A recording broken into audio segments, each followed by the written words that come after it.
आणि भगवान दत्तात्रयांनी जन्म का घेतला, अवतार का घेतला, ते असे तिन्ही देव मिळून एकत्रित येऊन असा एक अवतार का घेतला, याचं प्रयोजन पैठणचे शांती ब्रह्म एकनाथ महाराज या ठिकाणी जे देवस्थान आहे, पुरातन देवस्थान आहे.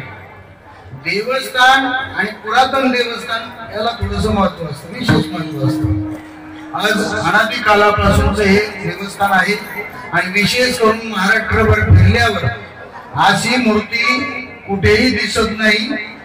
अशी मूर्ती जुनागडला आहे. गुजरात मध्ये आपण जातो ना, तिथे शिखरावर आहे मारुतीची, आणि ही जी मूर्ती आहे खडालापासून तर जटेपर्यंत, आणि एवढी तेजोमय मूर्ती आहे, आणि ती आजकालची नाही, अनेक वर्ष तरी सुद्धा तशीच मूर्ती आहे.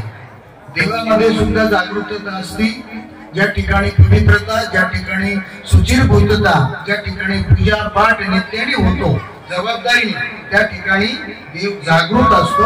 तसं हे जागृत भगवान दत्तात्रयांचं स्थान, आणि त्यांची सेवा करण्यासाठी आपण सगळी मंडळी जमलो.